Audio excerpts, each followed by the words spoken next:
Bwana Yesu asifiwe. Haleluya. Amen. Ni siku nyingine tena, siku ya furaha, siku ya baraka ambayo Mungu wetu ametupatia. Wako wengi sana ambao walitamani kuwa kama sisi, kupata nafasi kama hizi za kuingia hekaluni mwake, lakini hawajazipata. Na sisi tumezipata sio kwa sababu ni utakatifu sana au wazuri sana, ni neema pekee ya Mungu ndio imetuwezesha kuweza kupata fursa hii. Kwa hiyo tunamshukuru Mungu, na bila kupoteza wakati niwakaribishe na niwaalike tena katika wasaa huu ambao tunaenda kusikiliza ujumbe wa neno la Mungu kutoka katika kitabu hiki cha Wafilipi lango la kwanza, na kuanzia mstari wa kwanza mpaka mstari wa 6. Tumesomewa mpaka mstari wa 5 na tutaenda mpaka mstari wa 6, na tumekwisha kusomewa na msomaji wetu, lakini nitarudia tena kusoma hapo mstari wa kwanza mpaka mstari wa 6. Na neno la Mungu linasema, Paulo na Timotheo, watumwa wa Kristo Yesu, kwa watakatifu wote katika Kristo Yesu walioko Filipi, pamoja na maaskofu na mashemasi. Neema na iwe kwenu na amani zitokazo kwa Mungu Baba yetu na kwa Bwana Yesu Kristo. Namshukuru Mungu wangu kila niwakumbukapo, siku zote kila niwaombeapo ninyi nyote, nikisema sala zangu kwa furaha, kwa sababu ya ushirika wenu katika kuinena Injili.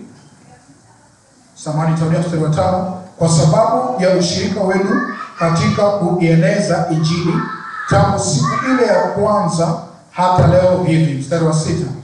Nami niliaminilo ndilo hili, ya kwamba yeye aliyeanza kazi njema mioyoni mwetu ataimaliza hata siku ya Kristo Yesu.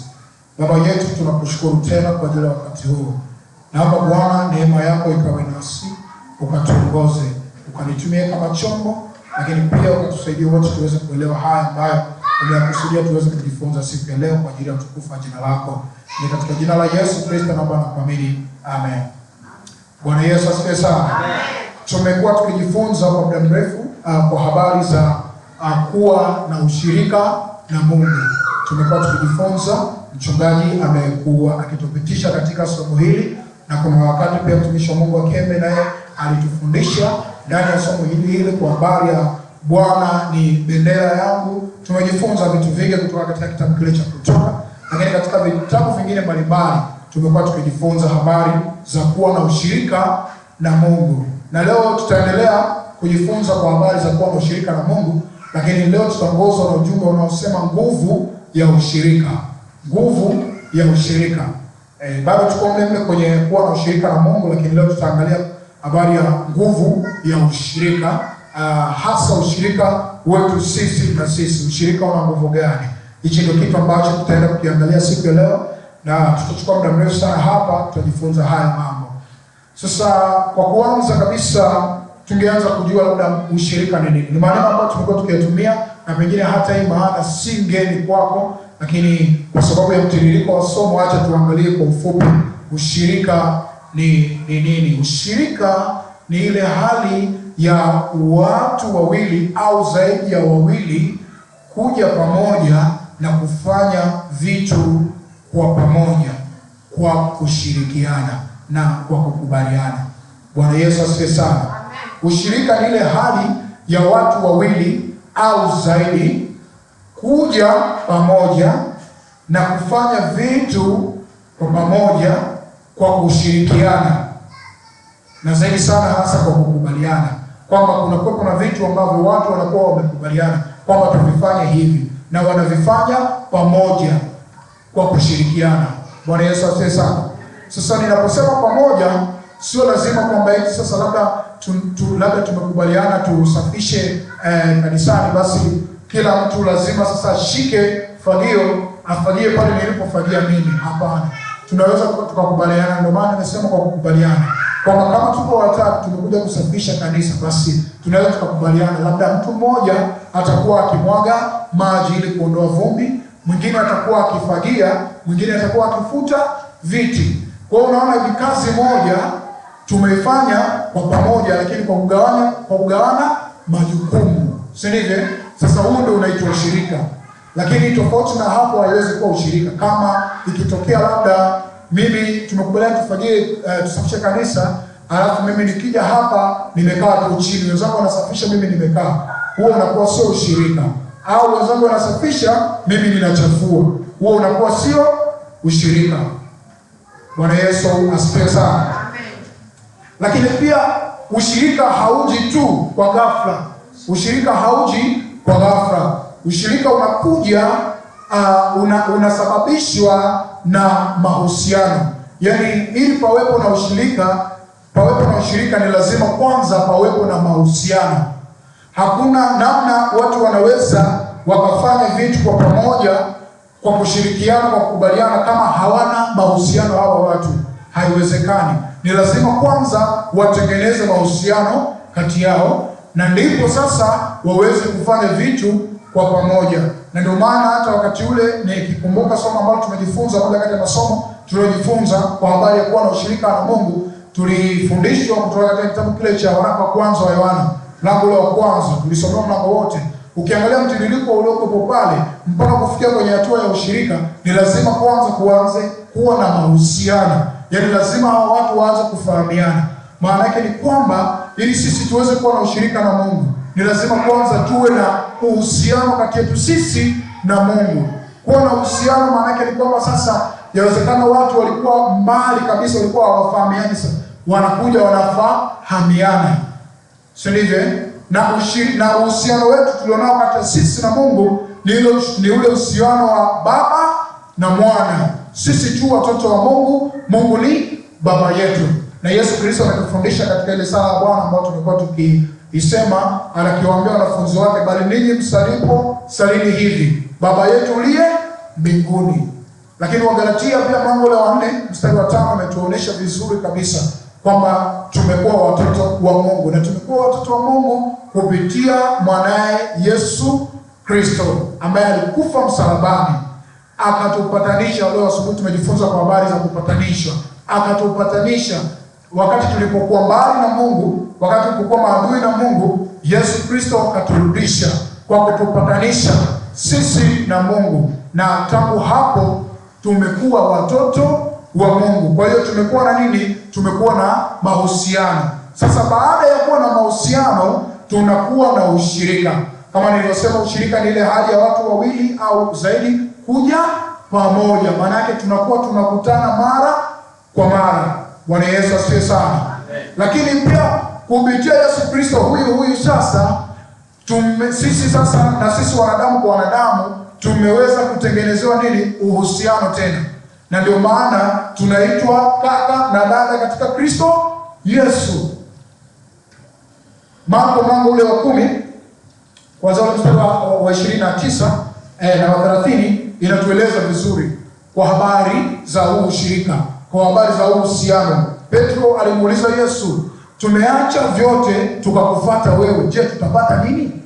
Yesu Kristo anamwambia kwamba mimi nakwambia, kila mtu aliyeacha vyote, aliyeacha mashamba, aliyeacha nyumba, aliyeacha baba na akanifuata, akaanza kutoa orodha atakavyopata. Atapata mama, atapata baba, atapata watoto wengi sana. Na hawa anazungumza wa Kristo, wale waliomwamini Yesu Kristo. Kwa maana kwamba mimi niliyemwamini Yesu Kristo na wewe uliyemwamini Yesu Kristo, tayari tumekuwa tumetengenezewa nini? Ushirika, uhusiano. Samahani, hata na uhusiano. Tumetengenezewa uhusiano, tumekuwa ndugu. Kama mimi ni mtoto wa Mungu na wewe ni mtoto wa Mungu, maana yake mimi na wewe wote tu watoto wa Mungu. Kwa hiyo kwa mazingira haya, kumbe tunakuwa tumetengenezewa nini? Uhusiano tayari, kwa sababu sisi sote ni watoto wa Mungu. Kwa hiyo hapo unagundua kuna uhusiano wa kaka dada, si ndivyo? Kwa hiyo kunakuwa na ule uhusiano. Sasa panapokuwa na uhusiano tayari, kuna kitu kingine ndio kinaenda kuzalishwa. Sasa hichi ndio tunaita nini? Ushirika. Ile hali sasa ya kuwa tunakuja pamoja kufanya vitu kwa pamoja, kwa kushirikiana katika makubaliano. Bwana Yesu atusaidie sana. Hiyo ndio maana ya ushirika na jinsi ambavyo ushirika unazaliwa. Sasa tukisoma ile kitabu hiki cha Wafilipi mlango wa kwanza kuanzia mstari wa kwanza mpaka mstari ule wa 6, mtumishi wa Mungu Paulo anatufundisha vitu, anatuonyesha nguvu ya ushirika. Ushirika unakuwa na nguvu gani?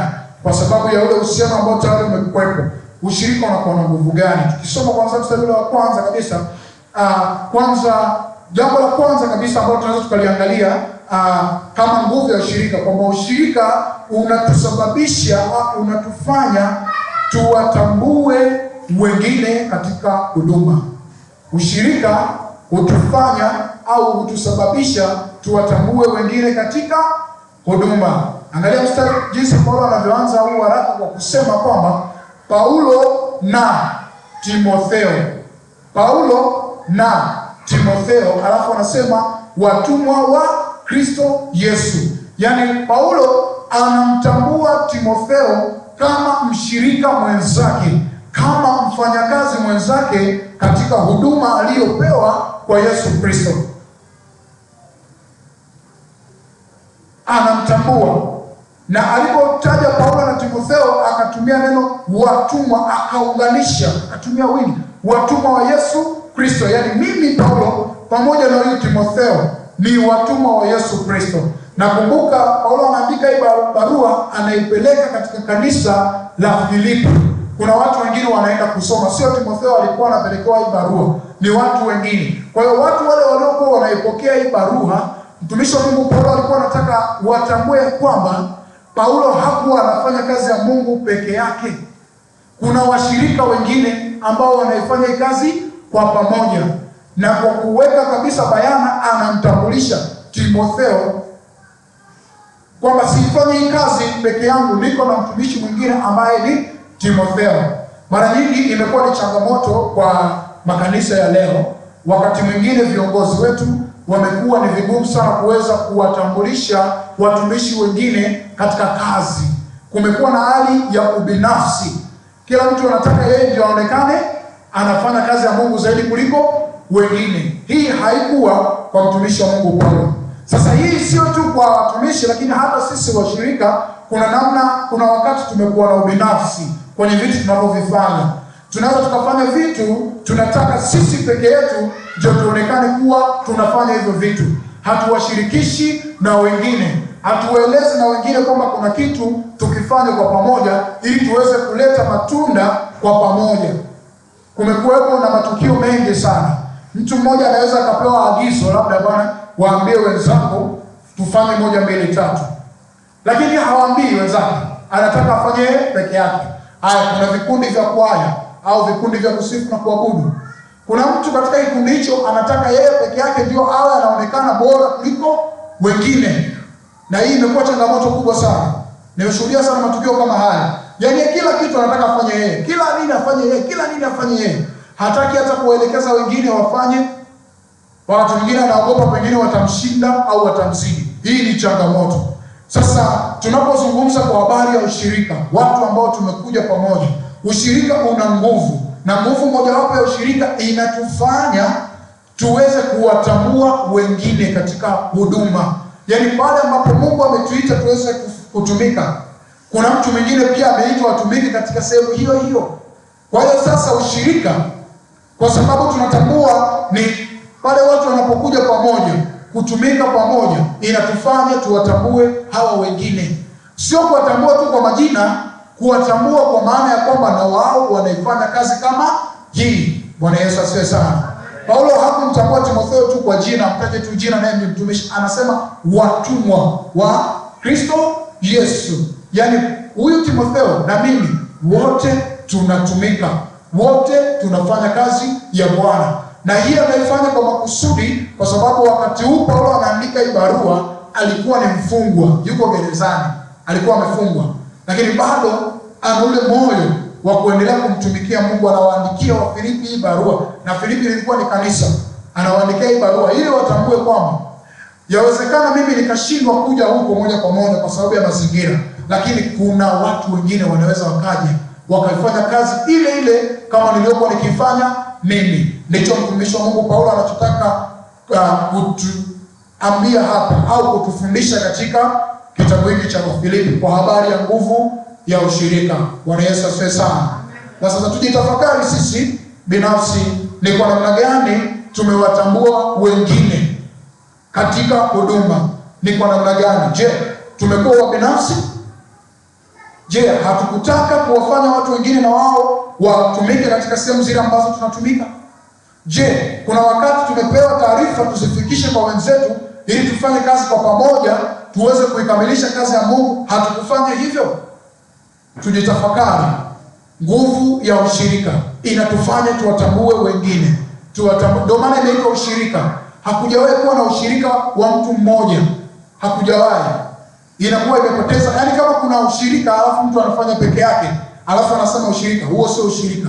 Shirika ni kushirikiana. Inatokana na neno shirikiana, si ndivyo? Shirikiana inatokana na neno shiriki. Na kushiriki ni lazima kuwepo na wengine. Ndio unapohusika pale unasema umeshiriki. Kwa hiyo hakujawahi kuwa na ushirika wa mtu mmoja. Ushirika ni lazima uwe kwa watu wawili au zaidi. Bwana Yesu atusaidie sana. Kwa hivyo ni vitu ambavyo Paulo anatufundisha. Sasa baada ya kutaja hivyo, anaendelea sasa, anaelekeza kwamba hii barua inaelekea wapi. Anasema kwa watakatifu wote katika Kristo Yesu walioko Filipi, pamoja na maaskofu na mashemasi.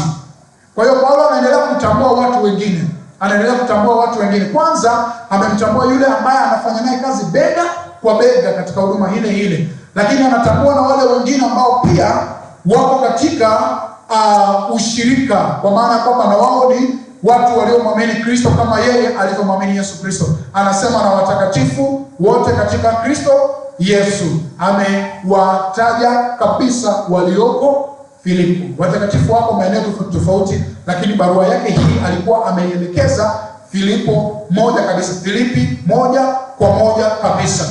Na hapa ni mji ambao uko leo unaitwa Filipino. Ni moja kati ya miji ambayo ilikuwepo zamani na mpaka leo upo, haujabadilika jina. Ni moja kati ya maeneo ambayo Paulo alijatembelea katika kazi yake ya huduma na akapanda makanisa maeneo haya. Kwa hiyo barua pia ilikuwa inalenga watu wa makanisa ya pale Filipo. Na ameelekeza pia sio tu kwa watakatifu, lakini pamoja na waangalizi, yaani maaskofu na mashemasi. Anawakumbuka, anawatambua kwamba hawa ni watu tulionao pamoja katika ushirika. Anawakumbuka, na kwa kuwataja hivyo moja kwa moja, Paulo anaenda kuomba jambo moja la msingi sana hapa, na imekuwa ni tabia yake katika nyaraka karibia zote alizoziandika. Hii imekuwa ni tabia yake, akiwaombea neema. Anasema mstari wa 2, neema na iwe kwenu na amani zitokazo kwa Mungu Baba yetu na kwa Bwana Yesu Kristo. Na hii pia inatupatia pointi nyingine kwa habari ya nguvu ya ushirika. Sawa? Kwa hiyo tumesema kwamba nguvu ya ushirika kwanza inatufanya tuwatambue wengine katika huduma. Lakini jambo la pili, inatufanya tuwaombee wengine. Sio tu kuwatambua, lakini pia kuwaombea. Mtumishi wa Mungu Paulo anaombea watu wa kanisa la Filipi au wa makanisa yaliyoko pale Filipi, akiwaambia kwamba neema na iwe kwenu na amani zitokazo kwa Mungu Baba yetu na kwa Bwana Yesu Kristo. Anawaombea. Ni jambo la muhimu sana. Anasema na neema na iwe kwenu. Ni kitu cha muhimu sana kuweza kuwaombea watu neema. Neema tunasema ni upendeleo. Ni upendeleo wa Mungu kwa watu wake. Na tunapozungumza upendeleo, tunazungumza kwa habari ya kwamba mtu anakuwa anapata kitu ambacho hakukistahili hata kidogo. Ndio maana halisi ya neema. Ni ile hali ya kupata kitu ambacho haukustahili. Kwa mfano, sisi tunakuwa tukiimba kwa habari za wokovu, ni neema. Si ndivyo tunakuwa tukisema wokovu ni neema? Sio sisi tu, ni Biblia inasema. Ni neema kwa sababu hatujastahili. Tulichokuwa tumekistahili sisi ni hukumu, lakini Mungu hakutupatia hukumu, badala yake akatupatia wokovu. Ndio maana tunaita neema. Sasa neema inaanguka kwenye vitu vingi sana. Na pia wakati ambapo Paulo analiandikia ile kanisa hizi barua, ni nyakati ambazo Wakristo walikuwa wanapita katika mazingira magumu ya mateso. watu walikuwa wakikamatwa, watu walikuwa wakinyongwa, watu walikuwa wakiteswa, watu walikuwa wakifungwa kwenye magereza, wanafungwa. Wengine walikuwa, kuna siku moja nilisema hapa, dola ya Kirumi ilikuwa na utaratibu ambao ni waovyo sana. Walikuwa na viwanja maalum, kama leo hivi tunasema uwanja wa CCM Kirumba pale, uwanja labda wa Mkapa, vile viwanja vya michezo. Walikuwa na viwanja vya namna ile. Sasa moja kati ya michezo walikuwa wanaifanya michezo hatari, walikuwa na wanyama wakali kama vile simba, dubu na chui ambao walikuwa wanawatunza sehemu, na walikuwa wanawaacha wakiwa na njia kwa muda mrefu sana.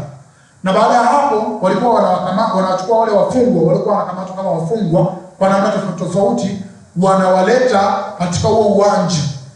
Wanapoleta katika uwanja, na huku juu kuna kuwepo na watazamaji wengi kabisa, mashabiki kama vile wanavyoenda kuangalia Simba na Yanga, wanakuwepo wamejaa pale. Sasa baada ya kuwaleta wao wafungwa, wanafunguliwa wale wanyama, aidha simba au chui wakali waliokuwa na njaa, wanafunguliwa. Sasa simba ameshakuwa na njaa kwa muda mrefu, amefunguliwa, anakutana na mtu hapa, unafikiri nini kitatokea? Ni kuwavamia na kuwararua na kuwatafuna. Wakati simba anafanya matukio, mashabiki kule wanashangilia vibaya, kama ni tukio ambalo labda mchezaji wa Yanga amefunga goli akifunga Simba, au mchezaji wa Simba akifunga Yanga, wanashangilia sana. Ndio hali ambayo watu walikuwa wanapitia. Walikuwa wanateswa, wananyanyaswa vibaya mno. Kwa hiyo mtumishi wa Mungu Paulo anawaombea sasa Wakristo neema iwe kwao, kwa maana kwamba katika mazingira haya magumu neema ya Mungu iwe kwao. Lakini sio tu neema, anasema na amani. Sasa fikiria, tunapozungumza amani tunazungumzia ile hali ya utulivu, si ndivyo? Amani tunazungumzia hali ya utulivu, mazingira yasiyokuwa na fujo, mazingira yasiyokuwa na ghasia.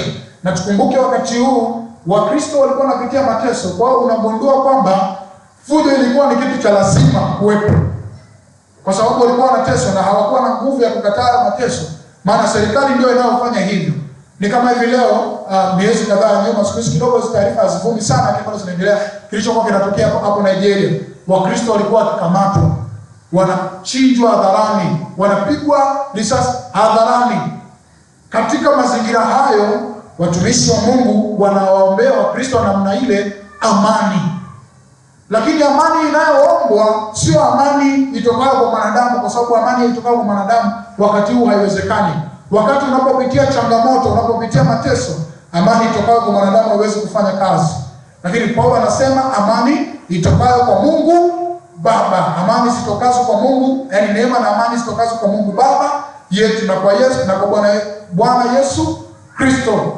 Amani itokayo kwa Mungu Baba. Maana yake ni kwamba Mungu anapokuwa ameingilia kati katika mazingira yoyote yale tunayoyapitia, anatupatia amani. Au niulize hili swali, je, hujawahi kujikuta uko katika changamoto, yani kuna jambo limetokea ambalo ni gumu sana, lakini moyoni una amani ya kutosha? Hujawahi kukutana na hiyo? Yawezekana umepoteza kitu cha thamani, aidha simu au fedha, lakini ukajikuta moyoni una amani ya kutosha. Haujawahi kukutana na mazingira kwamba watu wanakusema, wanakusengenya maneno mabaya, na sio kwamba eti umehadithiwa, umewasikia mwenyewe kwa masikio yako wakikusema, lakini hayo maneno hayajawahi kukuumiza? Amani ya moyo imetawala moyoni. Haujawahi kukutana na hayo mambo? Hii ni amani itokayo kwa Mungu Baba. Kwa sababu kama inatoka kwa mwanadamu, mwanadamu hawezi kukupatia amani wakati ambapo umesemwa vibaya. Fikiria umeitwa mwizi na hujawahi kuiba. Fikiria umeitwa mchawi na hujawahi kuroga. Hujui hata uchawi ukoje. Umeitwa hivyo. Eti kwa sababu wewe ukiomba maombi yako wachawi wanateseka. Yeye mchawi ndio anakuita wewe mchawi. Fikiria. Na hakuiti kwa siri, anatangaza. Fikiria umeitwa maskini ombaomba na jirani yako na ndugu yako unayemfahamu kabisa na au rafiki yako wa karibu. Umeitwa wewe ni maskini, wewe kazi yako ni kuombaomba tu. Kisa tu ulienda kumuomba kiberiti. Kisa tu ulienda kumuomba chumvi, akakutamkia haya maneno. Lakini pamoja na kwamba umesikia haya maneno, unajikuta bado una amani moyoni. Yaani ni kama hujaambiwa chochote. Ni kama hakuna kitu ambacho umewahi kuambiwa. Haujawahi kukutana na mazingira haya. Hii ni amani itokayo kwa nani? Kwa Mungu Baba. Bwana Yesu asifiwe sana. Na ni watumishi wa Mungu ambao wanajua nguvu ya ushirika wanafanya maombi ya namna hiyo kwetu. Wanatuombea amani zitokazo kwa Mungu Baba ziwe kwetu. Kwa sababu tukiwa sisi wenyewe kuna wakati lazima tutakatishwa tamaa. Lazima tutavunjika mioyo. Lakini tunapokuwa na ushirika, watumishi wa Mungu wanapotufundisha neno la Mungu, neno la Mungu pia hutusaidia kupata amani ya moyo. Kwa sababu neno la Mungu linatukumbusha kama Yesu Kristo mwenyewe alitemewa mate, alisemwa, alitukanwa, lakini akavumilia. Na anatueleza kama walimfanyia vile mti mkavu, vipi kuhusu sisi? Yesu Kristo anatufundisha hilo. Kwa ukisikia neno la Mungu kwa namna hiyo katika mazingira ya ushirika, itakutia moyo, itakutia nguvu, na amani ya moyo itatawala moyoni mwako. Bwana Yesu asifiwe sana. Kwa hiyo tunaona nguvu ya ushirika inatusaidia kuwaombea wengine. Kwa hiyo maana yake ni kwamba tunapojifunza haya, kama mtumishi wa Mungu Paulo aliweza kuomba neema na amani iwe kwa watakatifu walioko pale Filipo, inatufundisha hata na sisi tunayo hiyo fursa na kibali cha kuwaombea wengine, kwa sababu tunazungumza kwa habari ya ushirika. Kama sisi ni watu ambao tunakuja pamoja na lengo letu ni moja, kumwabudu Mungu, na kwa sababu sisi ni familia moja tuliounganishwa kupitia mwanae Yesu Kristo, kumbe kila mmoja wetu analo jukumu la kumwombea mwingine. Mwombea mwingine neema za Yesu Kristo. Anapotembea barabarani huko, Mungu amlinde, neema ya Yesu Kristo iwe naye dhidi ya ajali, dhidi ya hila zote za maadui. Mwombee Mkristo mwingine, amani ya Yesu Kristo iwe ndani yake. Hata anapokutana na changamoto, lakini bado amani ya moyo iwe ndani yake. Hili ni jukumu letu sisi kama wana ushirika. Bwana Yesu asifiwe sana. Kwa tunaiona nguvu ya ushirika, na tunapofanya hivyo kwa kweli tunaimarika. Kwa kweli tutakuwa tunapokea shuhuda. Tumekuwa tukipokea shuhuda hapa mara nyingi. Mchungaji amekuwa kipaumbele sana akitoa shuhuda kwa jinsi ambavyo Mungu amemtendea, na anazungumza kwamba nilileta mahitaji yangu hapa, nilileta maombi yangu hapa, mkaniombea, na hatimaye Mungu amejibu. Hauoni ya kwamba ni ushuhuda mkubwa sana? Ni ushuhuda unaoimarisha ushirika. Bwana Yesu asifiwe sana. Kwa hiyo iko nguvu katika ushirika. Iko nguvu katika ushirika. Na nguvu hiyo inatupelekea tuweze kuwaombea na wengine. Sasa Paulo hakuishia tu kuwaombea neema na amani. Anaendelea mstari wa 3 akisema, na mshukuru Mungu wangu kila niwakumbukapo. Na mshukuru Mungu wangu kila niwakumbukapo. Kumbe ushirika huleta kumbukumbu. Ushirika huleta kumbukumbu. Kwa hiyo ushirika hauishii tu kuwatambua wengine katika huduma, lakini pia hauishii tu katika kuwaombea wengine, lakini vile vile ushirika huleta kumbukumbu. Mnapokuwa mmekuja pamoja, mmefanya vitu kwa pamoja, tufanye sasa, tuunganisha hizi pointi. Umekuwa ukiwakumbuka wengine, ukiwatambua wengine katika huduma, unahakikisha unashirikiana na wengine ili kuifanya kazi ya Mungu kwa pamoja. Linapokuwa limetokea tukio ambalo mmeshirikiana kwa pamoja na mkalifanya na likaleta matokeo chanya, unadhani hili tukio litafutika katika kumbukumbu zetu? Haliwezi kufutika, si ndivyo? Mtumishi wa Mungu Paulo anasema, huwa ninamshukuru Mungu wangu kila niwakumbukapo. Maana yake ni kwamba hawa watu ni watu wanaowafahamu. Huwezi kukumbuka kitu ambacho ukifahamu, si kweli? Huwezi kumkumbuka mtu ambaye umfahamu au hujawahi kumuona, si kweli? Haiwezekani. Haiwezekani. Mfano hapa tu nikisema labda, nani anamkumbuka baba yangu? Baba yangu mzazi. Nani? Kuna mtu anamkumbuka? Kumbukumbu haiwezi kuwepo kwa sababu haujawahi kumuona, si ndivyo? Haujawahi kumuona, haujawahi kumjua, lakini unajua nina baba. Si ndio? Ni naye. Lakini huwezi kumkumbuka kwa sababu hujawahi kumuona. Lakini hapa nikiuliza tu swali ambalo la mtu ambaye tumeshawahi kumuona, utasikia ndio nimemuona, ninamkumbuka. Mfano tu mdogo, nani anamkumbuka mchungaji Said? Nani anamkumbuka mchungaji Said?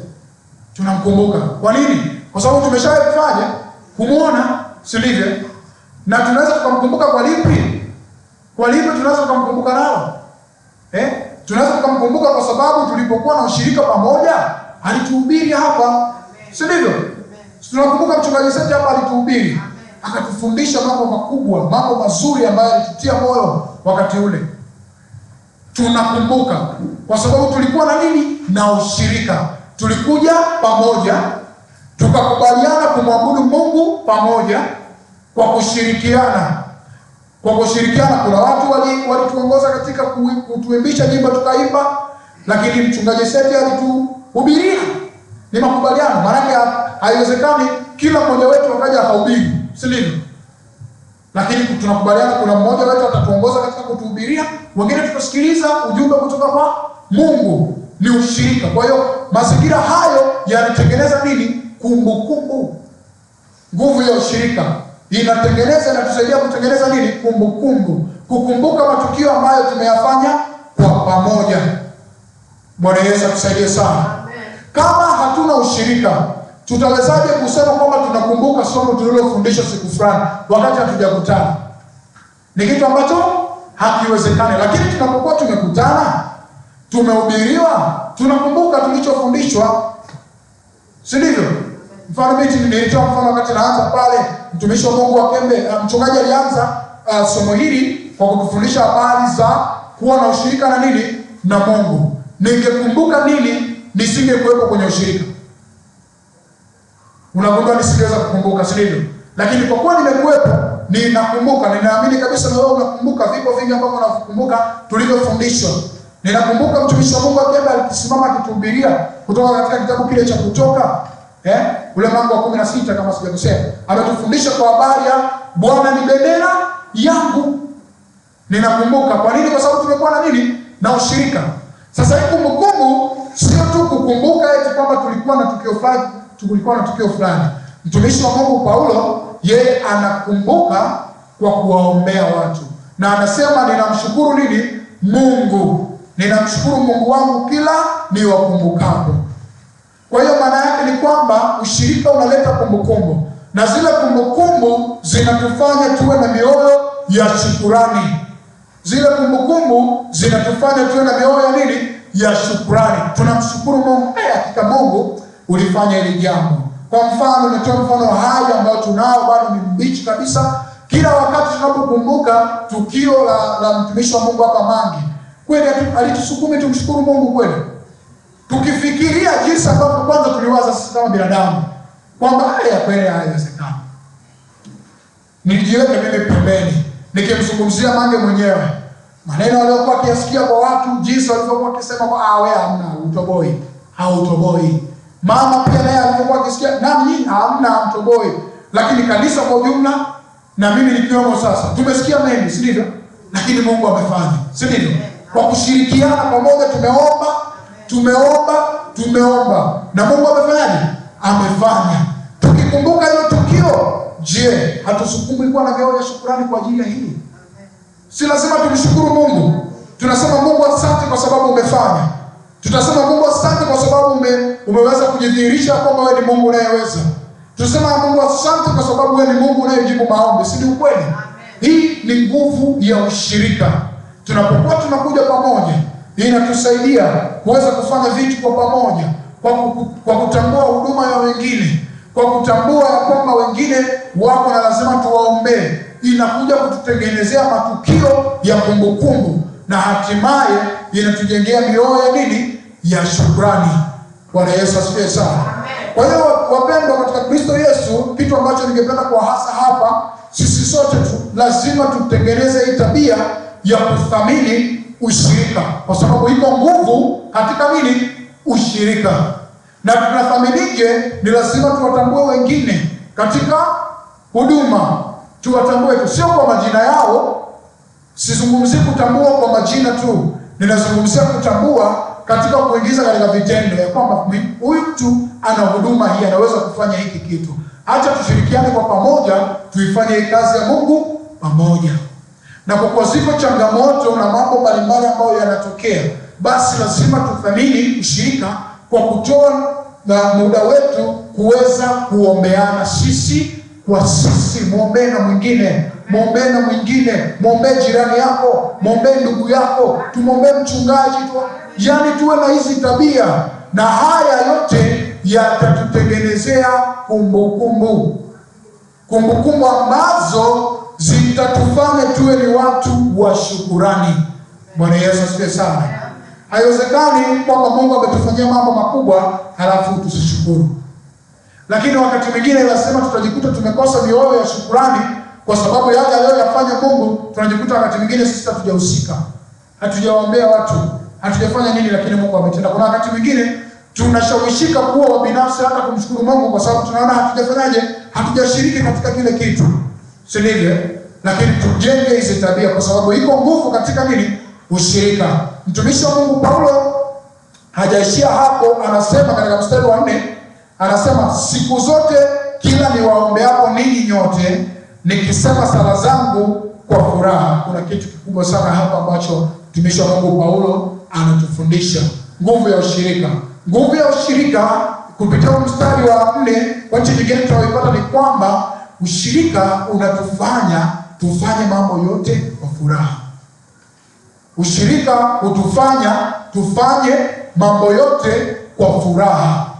Kumbuka mtumishi wa Mungu Paulo anapoomba haya maombi yuko gerezani. Jamani, gerezani sio sehemu ambayo mtu anakula bata kule, si ndivyo? Pengine mimi na wewe hatujafika bado. Mimi sijawahi kwenda huko, sijawahi, lakini naangalia, ninasikia watu wanavyoteseka wakiwa kule, lakini pia nimekuwa nikiangalia movies zinazoonyesha mandhari ya magerezani. Pengine mmoja wetu hapa ameshakuwa huko, au kama hatujawahi kuwa sisi sote, lakini tunafahamu magerezani ni maeneo ya mazingira gani. Na kipindi kile cha zamani walikuwa wanateseka mno, walikuwa wanapigwa, walikuwa wanafungiwa kwenye vyumba ambavyo ni giza. Yaani ni giza toto liko huko. Yaani ni maeneo ambayo huwezi kufurahia hata kidogo. Huwezi. Paulo alikuwa amefungwa wakati huo. Lakini angalia kitu anachokifanya. Anasema siku zote kila niwaombeapo ninyi nyote nikisema sala zangu kwa furaha. Yaani anapochukua jukumu la kuwaombea Wakristo walioko Filipo, kwa sababu ya nguvu ya ushirika uliopo, kwa sababu ya ule uhusiano ambao amekuwa nao kati ya yeye Paulo na wale Wakristo walioko Filipo wakati huo. Filipo alikuwa anafanya hili tukio kwa furaha, akifurahia. Haijalishi alikuwa kwenye mazingira gani. Yaani hakujali kwamba yeye alikuwa kwenye mazingira ambao ni ya mateso, lakini alifanya sala zake kuombea wengine kwa furaha. Hakika nikwambie ukweli ni kwamba mara nyingi sisi tunapokuwa tuko katika magumu, tunapokuwa tuko katika shida, mara nyingi tunataka kuona watu wakitufanyia sisi. Na hizi ndio nyakati ambazo tumelaumu vibaya mno. Hizi ndio nyakati ambazo tumelalamika sana tunapokuwa katika mazingira magumu. Mbona watu hawanijali? Mbona watu mbona? Wakati mwingine mtu anapokuwa yuko katika changamoto akiambiwa afanye jukumu lolote kanisa, tusikie hivi, wewe una akili kweli? Yaani uone nao yapitia. Unaniambia mimi nifanye hivi, uone. Inawezekana hujafanya hivyo, mimi nimefanya. Nimelalamika, nimegomea kazi. Eti kwa sababu ninapitia changamoto, eti kwa sababu ninapitia mazingira magumu. Kuna wakati nimegomea kazi. Kuna wakati nimesema kwamba niko busy sana, siwezi kufanya hiki. Nimegomea kazi. Au hata wakati nilipofanya, nimefanya kwa manunguniko. Kuna nyakati hata hizi shughuli ndogo ndogo za kufanya usafi kanisani. Kuna wakati anakuja kufanya kazi kwa kunungunika. Ni kwa sababu amelazimishwa. Nenda. Kwa sababu amesikia Mama Teresa anasema kwa sauti ya ukali, usipoenda nitafanya jambo. Anaenda kufanya kwa manunguniko. Sasa tukitambua nguvu ya ushirika, itatufanya tufanye mambo yote kwa nini? Kwa furaha. Hata wakati tunapokubaliana labda tuende tukafanya uinjilisti wa nyumba kwa nyumba, au tukafanya kama mkutano kwa injili labda hapo Nyabiti, tunaita Nyabiti hapo. Tukafanya hapo Nyabiti Center mkutano wa injili. Kuna watu wataenda kwa sababu tu wamesukumwa, furaha ipo. Na ukitaka uone hivyo, wao wanafanya kwa kufanyaje? Kwa kujificha anakaa pembeni. Hata akiambiwa asogeza hata kakiti pale, anafanya tu ili mradi tu kwa sababu nisionekane mkorofi, nisionekane mjeuri. Sasa nguvu ya ushirika ushirika hatufanyi kwa sababu tunataka kuonekana na watu eti tusionekane kuwa ni wajeuri, ila tunafanya kwa sababu imetoka moyoni. Tunatambua sisi ni watu tulioletwa pamoja na Kristo Yesu, na kwa hivyo basi tunatakiwa kufanya kila kitu kwa kushirikiana kwa pamoja, tena kwa furaha. Amen. Bwana Yesu asifiwe sana.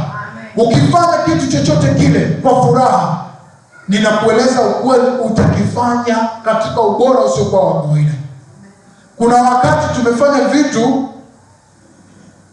vitu havijaleta matokeo mazuri au havijakuwa kwa ubora mzuri, sio kwa sababu eti hatakuwa na uwezo wa kufanya hivyo, ni kwa sababu hatujafanya kwa furaha.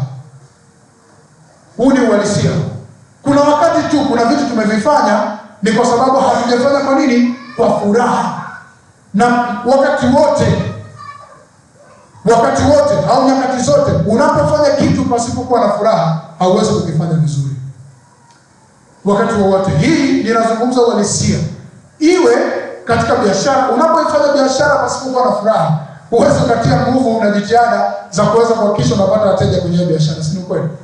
Sio haufanye kwa furaha, yaani unafanya tu kwa sababu mtu amesema ufanye, au kwa sababu tu kuna kamsukumo kana kusukuma ufanye hiyo biashara. Lakini fikiria umeamua kutoka ndani, unaipenda hiyo biashara yako, nitakwambia utahakikisha unafanya kinachowezekana upate wateja, hiyo biashara yako iweze kufanyika. Si kweli? Kuna wakati hata kwa wanafunzi, unapokuwa umeenda shule kwa sababu wazazi wamesema uende shule, huwezi kupata ufaulu mzuri. Kwa nini? Kwa sababu hautasoma kwa kuwa unapenda, utasoma kwa sababu umefanyaje? Umesukuma. Ukikutana kitu kigumu, majibu bwana kwanza waliniambia, kwanza mimi sikuwa nimetaka hivi. Kwanza ningekuwa sio mzee nisingekuja. Ningekuwa sio mwalimu kunilazimisha nifanye hii assignment nisingeifanya. Na kwa sababu unaifanya hivyo au uifanye katika ubora, matokeo yake huwezi kupata marks nzuri. Si ni kweli? Gini naongea wao. Ni uhalisia. Kwa sababu mimi nimefanya hivyo. Lakini ukiwa unapenda hilo somo, unalipenda kabisa, unalipenda hilo somo, nakwambia utafanya jitihada zote zinazohitajika ili kuweza kufanyaje? Kupata ufaulu mzuri. Utafanya kwa furaha, haijalishi changamoto zilizoko wakati wa kufanya hilo unalolifanya. Lakini kwa sababu ya furaha ambayo iko moyoni mwako, unafanya kila kitu kwa furaha, inakusukuma kufanya kitu kwa nini? Kwa ubora. Mtumishi wa Mungu Paulo akiwa gerezani anawaombea, yeye akiwa amefungwa anawaombea Wakristo walioko Filipo, na anafanya hivi kwa furaha. Yaani wajue kabisa anafurahia hicho kitendo anachokifanya cha kuwaombea wengine. Hata na sisi basi tukiiga mfano wa mtumishi wa Mungu Paulo, ambaye mara kadhaa ametuita tuwe wafuasi wake kama yeye anavyomfuata Yesu Kristo, basi na sisi tutengeneze tabia ya kuwa tunafanya vitu vyetu kwa furaha. Bwana Yesu atusaidie sana. Tuwe na tabia ya kuwa tunafanya vitu vyetu kwa nini? Kwa furaha. Unapomwombea mwingine, usimwombee kwa sababu umesukumwa. Usimwombee kwa sababu mchungaji amesema tumwombee mwingine. Muombee kwa sababu unajua huyu ni mshirika mwenzangu. Huyu ni mtu ambaye nina uhusiano na yeye, uhusiano ambao Yesu Kristo ametutengenezea. Kwa hiyo ametupa mfano wa viungo vya mwili. Mkono unapokuwa umeumia, mwili mzima na hisi uchungu toka katika mkono, si kweli? Au kuna mtu ashaka kujikwaa, alafu uchungu kaishia kwenye kidole tu, usifike mpaka katika akili. Mtu anapokuwa amejikwaa, yale maumivu, unakuta uso umefanyaje? Umekunja. Yesu, Mungu wangu, mama wewe, vitu kama hivyo vinatokea. Kwa nini kichwa kinataka wakati mguu ndio umejikwaa? Ni kwa sababu kila kiungo kinahisi maumivu yaliyotokea katika kiungo kingine. Huu ni ushirika.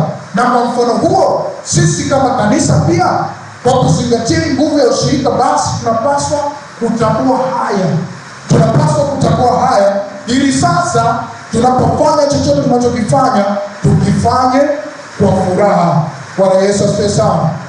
Na Paulo, mtumishi wa Mungu Paulo, kwa kutambua nguvu ya ushirika, angalia kitu kingine anachokiomba katika mstari wa 5, anasema kwa sababu ya ushirika wenu katika kuieneza Injili. Hii inatupatia vitu gani hasa ambavyo alivyokuwa akiviombea moja kwa moja? Ni vitu gani ambavyo Paulo alikuwa anavifanya furaha. Alikuwa anaombea ushirika uendelee kudumu katika kanisa la Filipo. Bwana Yesu asifiwe sana. Mtumishi wa Mungu Paulo alitambua nguvu ya ushirika, na kwa sababu hiyo anaomba ushirika uendelee kudumu. Kwa hiyo hata mimi na wewe tunapaswa kutumia nafasi zetu, kutumia muda wetu, tuombe kwa ajili ya ushirika wetu uweze kudumu, uweze kuendelea. Maana yake ni kwamba hapa ni lazima tutumie nafasi za kuwaombea washirika wenzetu ambao hawaki ibadani, ili ushirika uendelee kuwepo. Kumbuka nimesema kwamba hakuna ushirika wa mtu mmoja. Kwa lazima tuendelee kuombeana ya kwamba kila mmoja aweze kuhudhuria katika ibada, ndipo tuweze kufanya vitu kwa pamoja. Sivyo? Tuombeane ushirika uweze kudumu. Ninarudia tena kusema, wakati huu kanisa la Filipo au Wakristo nyakati zile walikuwa wanapitia mateso. Ilikuwa ni rahisi sana watu kuweza kutawanyika, na ilikuwa ni vigumu sana watu kuweza kuieleza Injili. Ilikuwa ni rahisi sana watu kukimbia, kuacha kuieleza Injili ya Yesu Kristo. Ilikuwa ni rahisi sana kwa sababu ya mateso. Wewe fikiria, ukimtangaza Yesu Kristo, fikiria ukilitia jina la Yesu Kristo unatangazwa, unateswa. Nani angependa kufanya hivyo? Nani yuko tayari kuendelea haki ukilitia jina la Yesu Kristo unakamatwa? Nani angeendelea kufanya hivyo?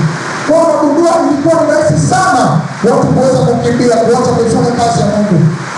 Kwa sababu hiyo basi, kwa kuzingatia umuhimu wa Injili kuenea, ya kwamba Injili, na Paulo amesema katika Warumi mlango wa kwanza mstari wa 16 anasema, siionei haya Injili ya Kristo. Kwa nini? Kwa maana ni uweza wa Mungu uletao wokovu. Na kwa sababu Injili ni uweza wa Mungu uletao wokovu, anazungumza tena katika Warumi hiyo hiyo mlango wa 10 mstari wa 17 anasema, kwa maana imani chanzo chake ni nini? Chanzo chake ni kusikia, na kusikia huja kwa neno la Kristo, sivyo? Ambayo ndio Injili. Kumbe lazima watu wasikie neno la Kristo. Kumbe lazima watu wasikie habari njema za Yesu Kristo, ndipo waweze kuamini, ndipo ile nguvu ya Mungu iweze kufanya kazi ndani yao. Sasa watu watasikiaje kama Injili haitahubiriwa? Bwana Yesu asifiwe sana. Hao watu watasikiaje kama Injili haitahubiriwa? Paulo kwa kugundua hilo, anawaambia Wakristo wa Filipo ushirika udumu, hasa katika kuieneza nini? Injili. Wasije wakasambaratishwa kwa sababu ya changamoto ambazo wanazipitia. Kumbuka changamoto walikuwa wanaipitia, pengine mimi na wewe ingekuwa ni sababu nzuri na bora kabisa sisi tukakuja kanisani au kupata habari za kunena habari za Yesu Kristo. Watu walikuwa wanateswa jamani. Wakati fulani mchungaji wangu mmoja alikuwa akitufundisha kwa habari za kumtumikia Yesu Kristo na kumpenda Yesu Kristo. Alitupa mfano mmoja ambao mfano ulikuwa hai. Anasema wakati fulani wakiwa Korea, kulikuwa na kule Korea Kaskazini. Korea ziko mbili, kuna Korea Kaskazini na Kusini. Korea Kaskazini hakuna Ukristo kabisa. Hakuna Ukristo kabisa.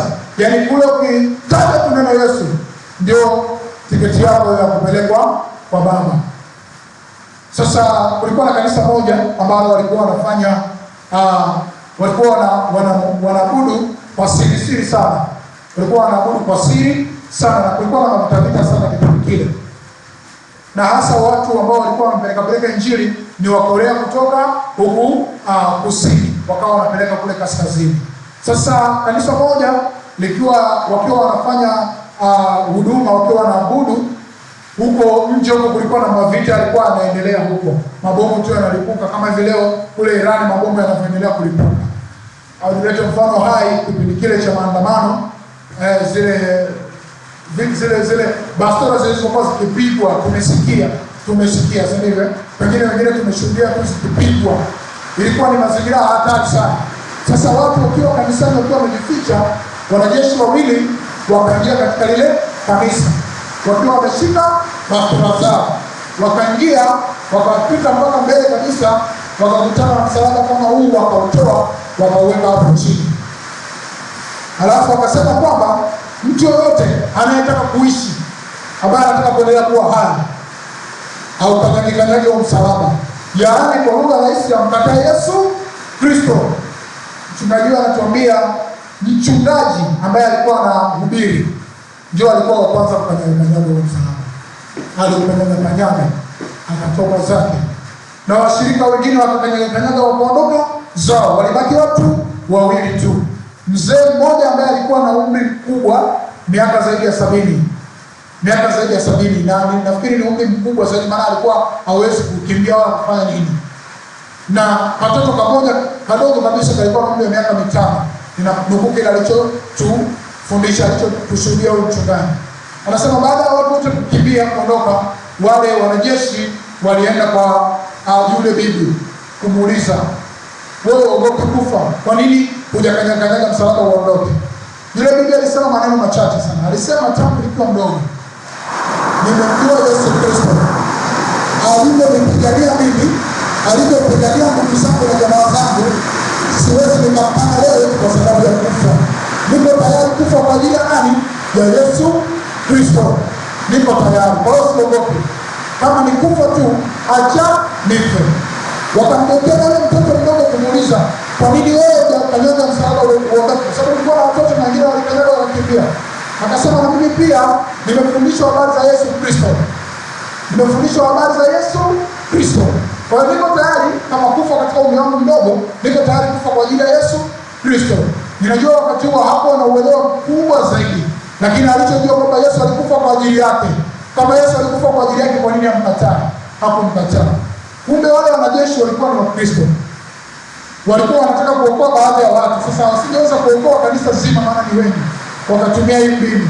Kwa hiyo wakabaki wale watu wawili, yule mzee na mtoto. Wale wanajeshi waliwachukua, wakakimbia nao, kuvuka nao mpaka kuelekea Korea ya Kusini ambako hakukuwa na vita.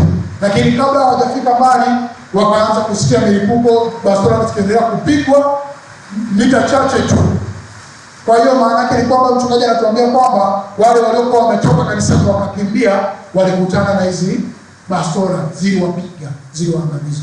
Ninajaribu kutoa mfano pekee, kunukuu mfano kuonesha jinsi ambavyo wakati mateso yanapoingia kwa Wakristo inavyokuwa ni vigumu sana watu kusimama.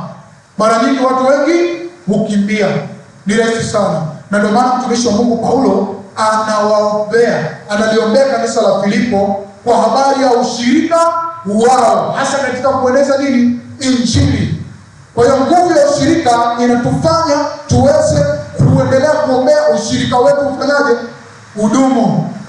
Kwa hivi leo nguvu yetu ya ushirika, kwa sababu ushirika wetu mara nyingi tunakutana kanisani, maana yake inatufanya tuendelee kuliombea kanisa letu liendelee kufanyaje? Kudumu. Bwana Yesu asifiwe sana. Na ni lazima tufanye hivyo, kwa sababu walisema ni kwamba Shetani, adui ambaye ndio adui namba moja, hapendezi kuona kwamba sisi tunaendelea kumtumikia Mungu. Si ni kweli? Shetani hapendezi kuona kwamba tunakuwa na amani ya moyo wakati tunapokutana na changamoto. Anachotaka kukiona tunapokutana na changamoto, tumkufuru Mungu, tumtukane Mungu. Lakini tunaona kwamba tunapokuwa pamoja, tunaposhirikiana kwa pamoja, tunaombeana, tunajikuta tunapata amani ya moyo katika hata wakati wa magumu, inatufanya tunakuwa imara. Shetani anakasirika. Kwa hiyo ili kutusambaratisha, atatafuta namna ya kulipiga kanisa. Sasa ili asiweze kufanikiwa hivyo, basi ni lazima tuchukue zamu zetu kuliombea kanisa la Mungu. Bwana Yesu asifiwe sana. Na tunaposema kuliombea kanisa la Mungu, sio tu kuliombea jengo, lakini kanisa ni mimi na wewe tuliomwamini Yesu Kristo. Tuombee uongozi wa kanisa, tumuombee mchungaji, tuombee viongozi wote, tuombee mshirika mmoja mmoja, ili kwamba ushirika wetu ufanyaje?